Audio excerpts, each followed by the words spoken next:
Hey guys, alright, today we are back with another extra history video, continuing this series, the D-Day series, the Atlantic. Now we're on to the Atlantic Wall, extra history, part 4, by extra credits. Man, the Atlantic Wall was a series of fortifications that ran from, southern France, specifically western southern France, so the Bordeaux region. For those that know where that is, that's western side of France, south side on the Atlantic. It's in the name, I'm stupid. So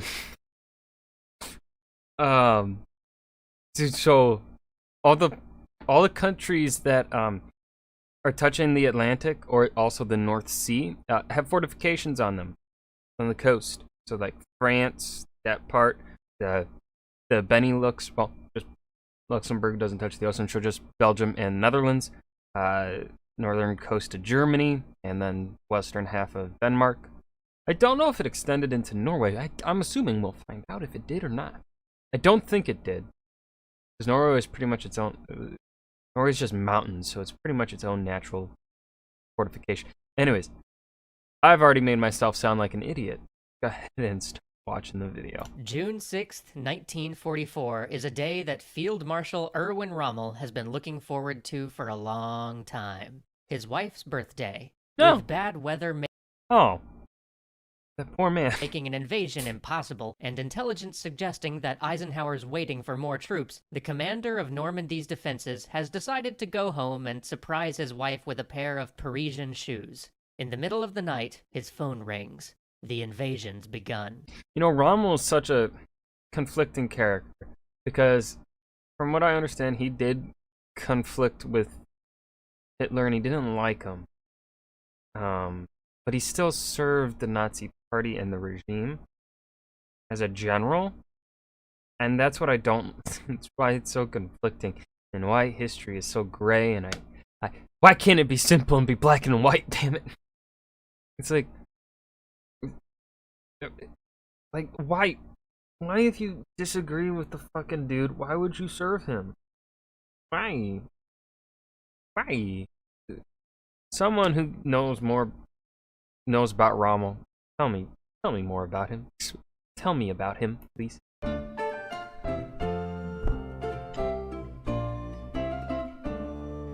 This episode is sponsored by Wargaming. New players can download World of Tanks and use the code NEPTUNE for free goodies. Link in the description. The Nazi leadership had begun preparing for D-Day even before the Allies held their conference at Tehran. Following a British commando raid at Saint-Nazaire and the landings at Dieppe in 1942, Hitler had realized that even if an invasion lay years off, the Allies were already capable of hitting ports in occupied France. His solution was the Atlantic Wall, a line of coastal defenses that originally clustered around ports, but eventually stretched from the Spanish border it did to go Norway. up all the way to Norway. Rather than building a continuous defensive barrier, German engineers drafted 1 million forced laborers from France to create a string of machine gun and artillery positions. Shit. These hardpoints had overlapping fields of fire, with artillery intended to fire along the length of the beach rather than out to sea. This allowed the German army to cover a larger amount of territory with fewer men, a consideration that was crucially important by 1944. In late 1943, Hitler had appointed Rommel as overall commander of forces in northern France. It was a political as well as practical appointment, leveraging Germany's most famous general in order to reassure the troops and the public. Rommel also had a personal relationship with Hitler, which allowed him to operate semi-autonomously outside the chain of command. When Rommel arrived... Okay, Rommel confuses me. Anyways, from what I also understood, I thought there was more conflict among the German high generals of France. Like, I thought there was still someone that was above Rommel in France that, like, did not want to do his plans or whatever. I thought there was something about that. Maybe extra at history. The state of the Atlantic Wall. Command had stripped troops for the Eastern Front, and many of the men were either new recruits, conscripts from Eastern Europe, or had gone soft garrisoning the wine-soaked towns of France. Allied bombing had nullified the Luftwaffe. Rommel went to work. He sent veteran units to supplement the poorly trained divisions. He seeded the ground around the defensive emplacements with mines that jumped into the air before exploding. Oh God. At low tide, he sank a forest of wooden stakes tipped with anti-tank mines that sat just below the waves. Now, any invader would have to choose between running the gauntlet at high tide or landing at low tide and crossing 300 yards of open beach. He also Ooh. flooded the low country, erected poles to tear apart I aim to shred. gliders, and stationed troops inland to slow the Allied advance in preparation for a counterattack. Wow. But planning around that counterattack was a problem. First of all, they didn't know exactly where the Allies would land. Yep. Luckily, German intelligence pulled off a coup. They successfully deployed multiple agents in England. Soon, they were receiving reports of armies marshalling to attack Pas-de-Calais. Okay, I like this. I like this because if you remember from the previous video, or well, the previous I think 2 videos, which was about the resistance and then English efforts at duping the Germans, and they're telling this story from the kind of like from the German point of view, and so like the information that we're being told right now is the information that the Germans had, and that's Along with That's interesting. diversionary attacks in occupied Norway and... what was the other one? Normandy? Whatever. And aerial reconnaissance confirmed forces massing for these attacks. Of course, every single one of those German agents was actually working for the British. Good work, Garbo.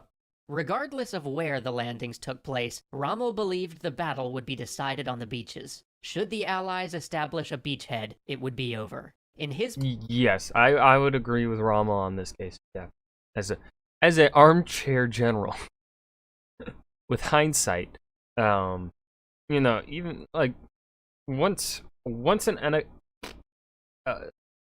like Germany right now at this point in the war is struggling with manpower, supply, production. It's struggling with everything. If an enemy with the economic backing of pretty much the entire fucking world, like you have the British who have colonies all around the world, even though their eastern colonies are getting occupied and are busy dealing with the Japanese. They've had a successful African campaign. They have Canada, and also they have not a colony of the British, obviously. They have the United States, the world's strongest economic power, who is completely safe from being bombed or attacked from any of the warring parties by 1944. When you have someone with that much economic, logistical capability coming to you, if they land, then yeah, there's no real way of stopping them from that point on. So I would agree with Ron. That's how I think of it in my head. Defending the coast would slow the enemy down in preparation. Because also, if you have a strong defensible fortification barrier on the fucking beach, you lose that position. You don't really have many other places to go, especially in France. Northern France is flat. Like the best defensive positions you'd have to go up behind a river, which would be losing even more ground to the Allies for them to get an even bigger foothold. Or you'd have to like go to the mountains. And again, that's giving them even more of a foothold to fight you. So, yeah, it's just hold the beaches or lose. For a decisive counterattack. As a result, he wanted the Panzer Reserve under his own command, close to the shore in order to sweep the Allies back into the sea. However, Hitler's leadership style started to affect strategy. Okay, here it is. This is what I was talking a little bit about earlier, or mentioned. In the Nazi Party, Hitler had promoted a kind of social Darwinism among his Yes. staff, giving them overlapping responsibilities and intentionally fostering feuds and competition. Yes. Oh. Yes. Yes, extra history. 100% right. Yes. This meant that subordinates couldn't amass enough power to challenge him, and it... This is why... This is really key to understanding understanding really the German military at this time. This is very important information in my opinion. And I feel like it's not, at least when I was in school, when I was in high school learning about this, this was never mentioned. They never talked about how there was infighting among the German leadership.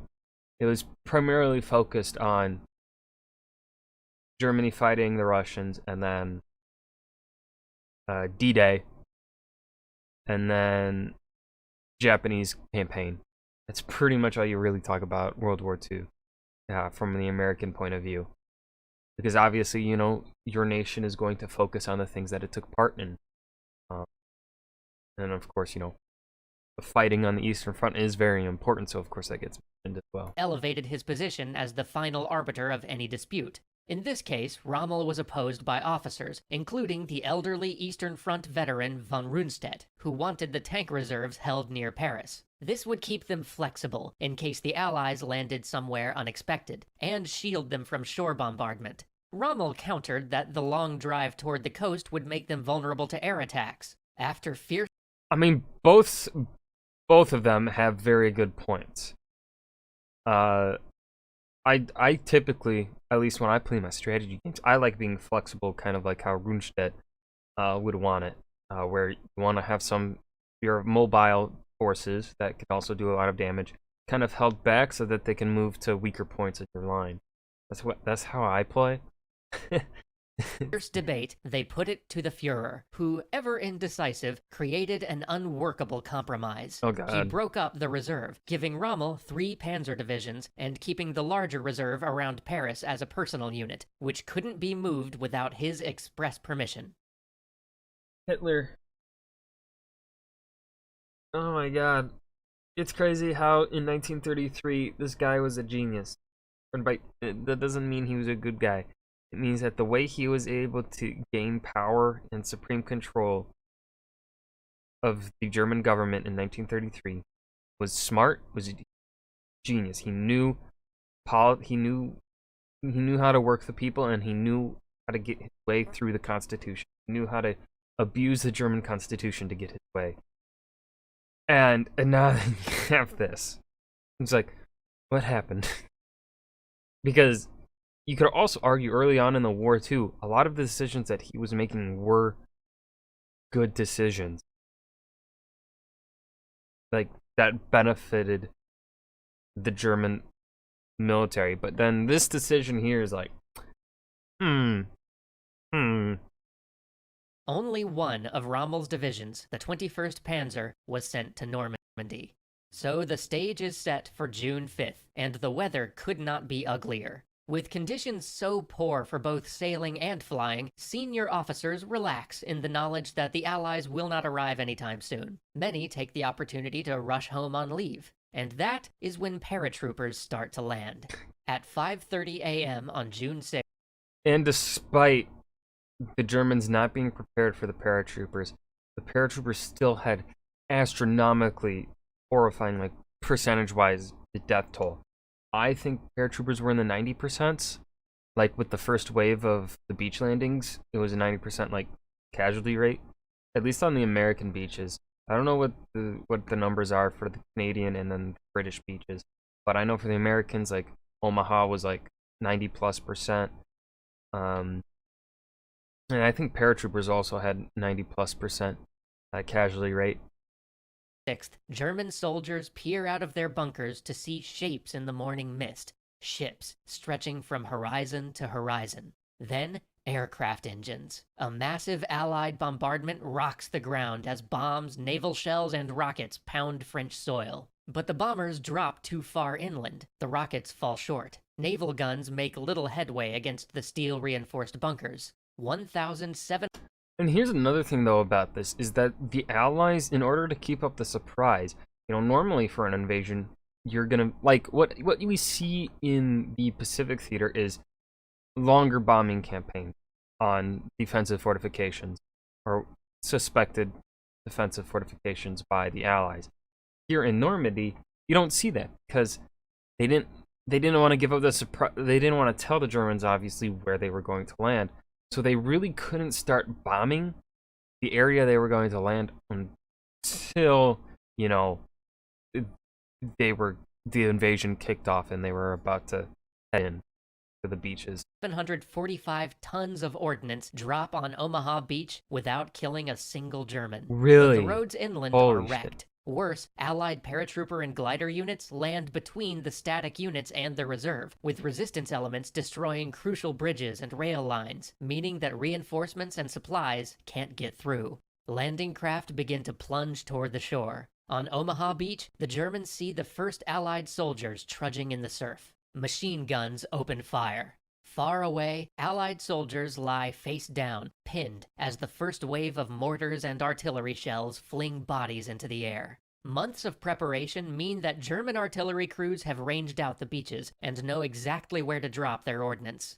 The initial slaughter is monumentally one-sided. One American company at Omaha takes 92% casualties. Yes, I was right about By that. 1:30 that afternoon, German observers at Omaha report that small groups of Americans have broken through, but the defense is holding. They're pushing the Allies back. Whereas in, I think it was episode 2, we were focusing on the British side of things, British and kind of Canadian. Now we're focusing on the American.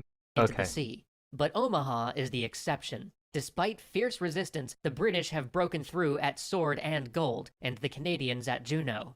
The botched American landing at Utah has reorganized into a chaotic opportunity. Here, the bombardments have had more effect, and the terrain isn't as challenging, but men still die in droves. The chaos on the beach is mirrored at every German headquarters between Normandy and Hitler's vacation home at Berchtesgaden. Generals argue over whether to commit reserves and where. Rommel is rushing toward the battle in a because they still think that the landings in Normandy are, I think, a diversion, right? Staff car, At unable to issue orders. His rival, von Rundstedt, quickly orders the 21st Panzer to meet the British advancing on Caen, and issues orders for the reserve units near Paris to move out. But his orders are countermanded. That unit can only be moved by the Führer's personal order, and Hitler is asleep.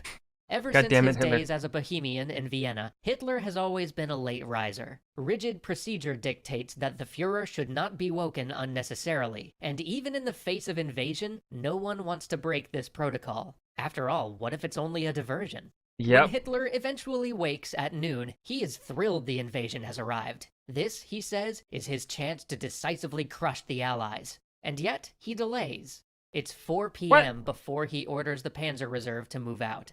By that time, the clouds have cleared, exposing the column to Allied air power. So instead of advancing, the unit ends up hiding in the woods until dusk. It will take them 2 days and a night to join the battle. As the Allies overwhelm German defenses and march inland, Hitler spends his day ordering V1 revenge incoming V1s made of buzzings. Strikes, not on Normandy, but on London. Leading the British to nickname them buzz bombs or doodle bugs. Brits, what the fuck is with your name? Your naming is so weird. Doodlebugs? Where's the correlation there? I can understand buzz bombs, but doodlebugs? What the The British confuse me. London, then holds a conference with minor functionaries. When Goebbels shows him the Normandy landings on a map, Hitler exclaims with delight, "Just where we expected them." Goebbels, who has heard Hitler rant for months about how the Allied target would be Calais, simply nods at the Führer's historical revisionism. After all, Hitler is somewhat right, in a way. They all knew that a diversionary landing would happen at Normandy. Probably best to keep the strong units in Calais. Meanwhile, the Atlantic Wall is crumbling. Even at Omaha, the defense has degraded. Ammunition is running out. Artillery emplacements fall silent. Americans begin breaking through and enveloping the casements. At Caen, the Germans see one last opportunity, a gap between the Canadian and British lines. A grenadier regiment rushes to exploit it, and by 8 p.m. radios that they're on the beach. With armored support, they can hold. But the Allies have gotten wise. When the 21st Panzer tries and the Canadians are angry to follow, they find themselves running a gauntlet. Fire pours in from both sides. Every minute, another tank explodes. Seeing that the window of opportunity has closed, their commander orders them to halt and dig in around Caen. But the defense is stiffening. All along the battlefront, Allied units begin failing their first-day objectives of advancing and linking up inland. By dusk, the Allies have scattered beachheads, but not much more. Within days, German reinforcements will arrive, and the hedgerows of Normandy will become a killing field that will dwarf the casualties of the landings. D-Day is over, but Operation Overlord could still fail. To win, the Allies are going to have to push just as hard on D-Day +1, and D-Day +2, and every day after that. For all of these forces, American, British Commonwealth, French, German, and Soviet, the fight would continue for 11 murderous months. But the Allies now had a beachhead, and in trying to throw them back, Germany would spend more men, fuel, and equipment that they could ill afford. Allied victory is a long way off, but for the first time, it's in sight. That was a good video. As always, from Extra Credits, they always do a really good job. I love their animation style. Covered the information that was needed in 10 minutes. They did a great job explaining the Atlantic Wall. I have no complaints this episode compared to last episode where I did have some complaints. But anyways, aside from that, this was really good. That was D-Day, the Atlantic Wall Extra History Part 4 by Extra Credits. I hope you guys enjoyed. I certainly did. Remember to hit that like button and subscribe for more, and I will see you guys in the next video. Peace.